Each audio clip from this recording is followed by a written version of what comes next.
¿Cuáles son las fuentes de la genealogía? Primero, hablamos que los documentos genealógicos, las fuentes nuestras, parten sobre todo de la creación en el Concilio de Trento de los archivos parroquiales. 1536, el Concilio de Trento decide hacer enormes y revolucionarias reformas dentro de la Iglesia Católica ante el avance de la Reforma Protestante. Una de las cosas que decide el Concilio de Trento, de tantas cosas tan importantes con respecto a las verdades de la fe o a la vida de los sacerdotes y de los obispos, es legislar que casamientos, bautismos y defunciones van a ser prolijamente anotados en cada parroquia y establece el régimen con que se va a gobernar cada parroquia. ¿Cuáles son las obligaciones del párroco? ¿Cómo tiene que atender a sus feligreses? Esa disposición de 1536 del Concilio de Trento, que fue obedecida a veces sí y otras veces no, fue fundamental para el criterio que tenemos hoy día para la investigación genealógica. ¿Qué vamos a encontrar en un registro parroquial? Vamos a encontrar primero los 3 libros fundamentales: bautismos, casamientos y defunciones. Fíjense que en ese momento el párroco, que es un pastor de tipo religioso de la fe católica, se convierte en oficial público, porque los documentos parroquiales, los documentos eclesiásticos que nos van a dar datos genealógicos, hasta la creación del registro civil, van a ser la única y fundamental prueba familiar. No es que no tengo los datos para hacer mi arbolito genealógico. No, es que la gente se muere y abre sus sucesiones. Y si no presentaban las partidas para probar las filiaciones, no podían ir adelante con los procesos de familia jurídicos. Y hacían plena fe, como oficiales públicos, los ministros de la Iglesia Católica al redactar esos datos tan fundamentales que son bautismos, casamientos y defunciones. Ahora vamos a ver que hay otros documentos eclesiásticos.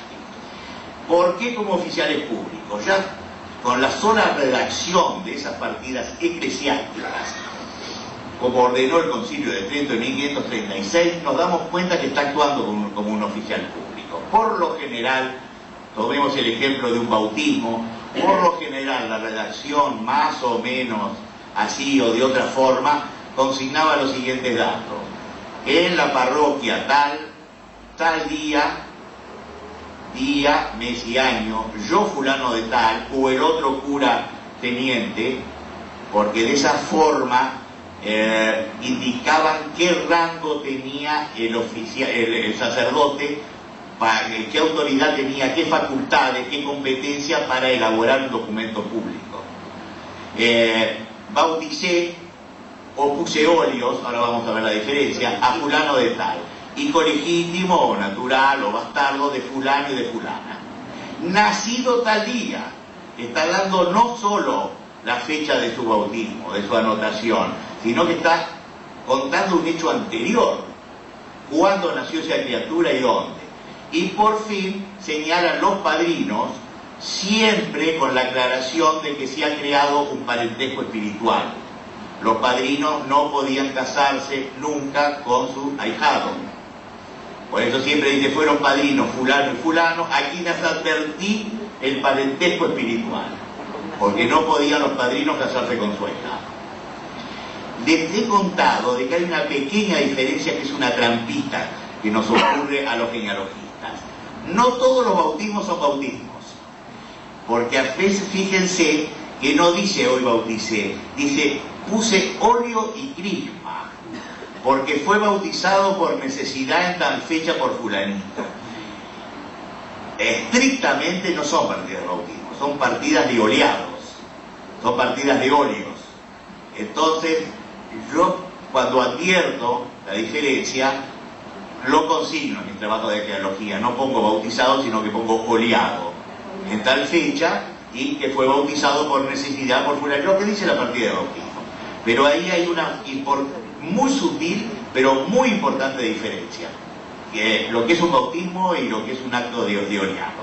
¿Qué pasaba? Los chicos nacían por ahí en peligro de muerte.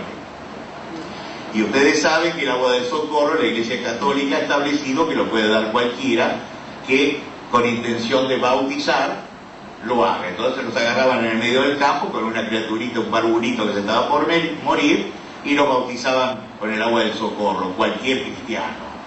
Y después resultaba que reaccionaba, gracias a Dios, el parvulito. Entonces lo llevan a presentar a la iglesia. Y entonces el cura, claro, lo llevan a presentar a la iglesia porque si no, no tenía documento de identidad. Estamos hablando de 1780, de 1820. ¿Qué documento de identidad tenía? Hasta que no lo presentaban en la iglesia, no iba a tener identidad el día de mañana, en el futuro. Lo presentaban en la iglesia, el párroco preguntaba todas estas circunstancias y anotaba. Fue bautizado por necesidad por fulano de tal. Y yo le puse Orio y Crisma.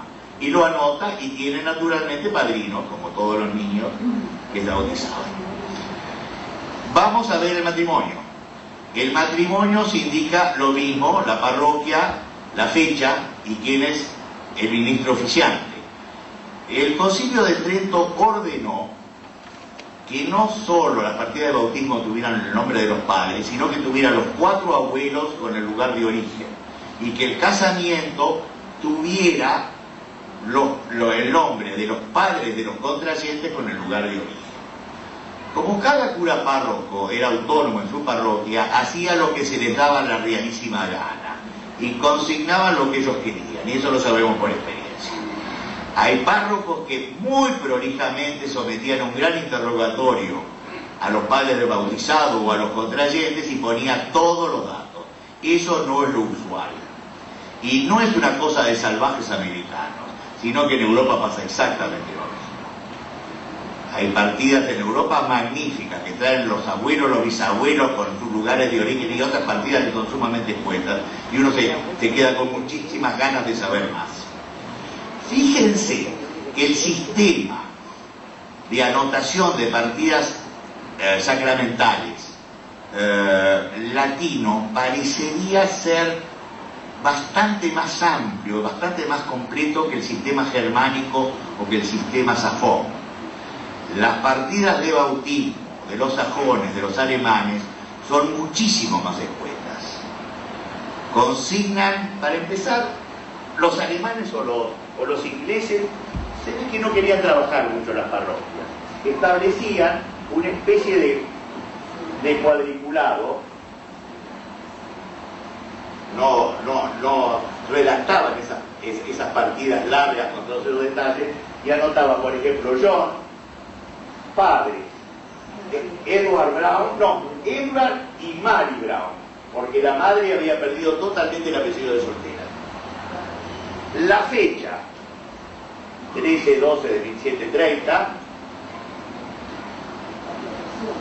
a veces, por lo general es Edward y Mary Brown, y no dice más nada. A veces, ¿quién lo presentó a la criatura que venía a ser el padrino? ¿Quién había presentado la criatura, o la profesión, o el lugar de vecindad de los padres?